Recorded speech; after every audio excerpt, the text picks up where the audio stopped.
¿Cómo funciona el IVA, el impuesto sobre el valor añadido, o cómo funcionan en general los impuestos que gravan el consumo? Como antes decía, posteriormente veremos cuál es la aplicación específica de este impuesto al dropshipping. Para poder conocer el funcionamiento del IVA, volvamos de nuevo a recurrir a un ejemplo. Pensemos en una actividad de fabricación y comercialización de un producto, por ejemplo, nuestro teléfono móvil.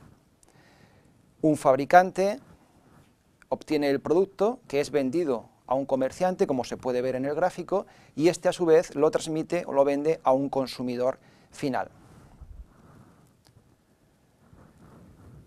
En el impuesto sobre el valor añadido, lo que se hace es que desde el primer eslabón de la cadena de fabricación y distribución comienza a actuar el impuesto. El fabricante, junto con el precio de la mercancía, repercute el IVA a su cliente, en este caso el comerciante, y este a su vez repercute el impuesto al consumidor final. De lo que se trata, y esta es una idea clave, es de que el impuesto lo soporte efectivamente quien va a consumir el producto, es decir, el consumidor final. Si bien no es el consumidor final quien ingresa el impuesto en Hacienda, el ingreso lo van a hacer los empresarios o profesionales que actúan en la cadena de fabricación y distribución. ¿Cómo se consigue esto? Si nos fijamos de nuevo en el gráfico, desde el primer eslabón de esa cadena, el fabricante, como antes comentaba, junto con el precio repercute el impuesto que es ingresado en la administración pública, en Hacienda.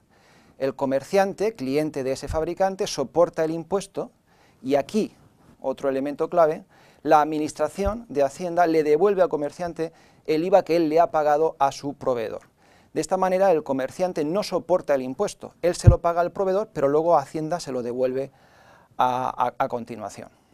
Una vez el comerciante vende el teléfono al consumidor final, el funcionamiento es el mismo, se repercute el impuesto junto con el precio, el consumidor final lo soporta y ya él no obtiene la devolución de Hacienda. Es decir, el consumidor soporta el impuesto de manera efectiva.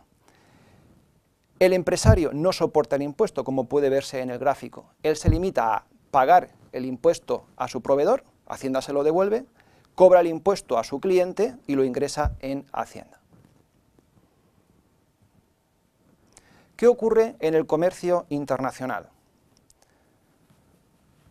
Los impuestos sobre el consumo en el comercio internacional en los países de la OCDE se basan en el conocido como principio de tributación en destino, es decir, el impuesto se aplica en el estado en el que el bien va a ser objeto de consumo, como es lógico y de sentido común. Si lo que queremos con este impuesto es gravar el consumo de bienes y servicios, debe aplicarse el impuesto en aquel estado en el que reside el consumidor de ese bien o servicio.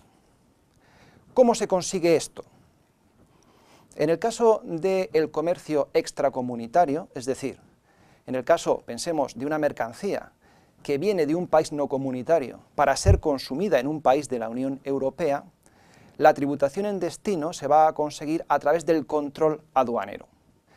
El principio de tributación en destino supone que en origen, veamos el gráfico, la mercancía sale sin IVA, es decir, el exportador factura el producto a su cliente sin el impuesto. El impuesto deberá ser recaudado e ingresado en el estado de destino, en el estado de importación.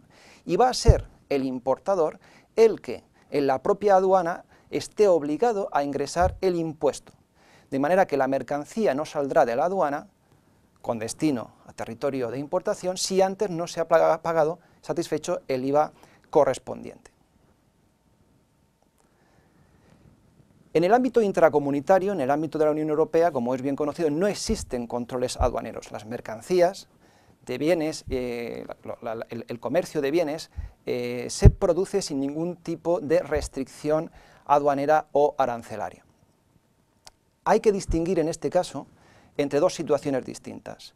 Una en la que el cliente del bien es un particular, en cuyo caso se rompe ese principio de tributación en destino que acabamos de comentar. En este caso, como se puede ver en el gráfico, la tributación de la operación no se produce en el estado de destino, sino en el estado de origen.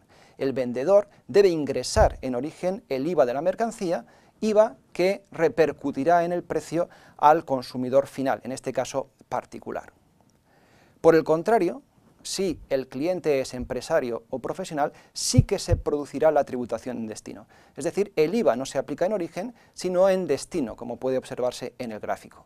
El vendedor facturará sin el impuesto y en este caso es el propio empresario comprador quien deberá ingresar el impuesto no en la aduana, sino directamente en Hacienda. En este caso no existe control aduanero.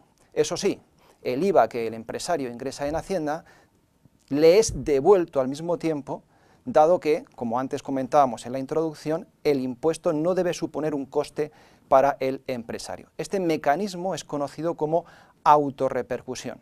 Esto es, se ingresa y a la vez se obtiene la devolución del impuesto.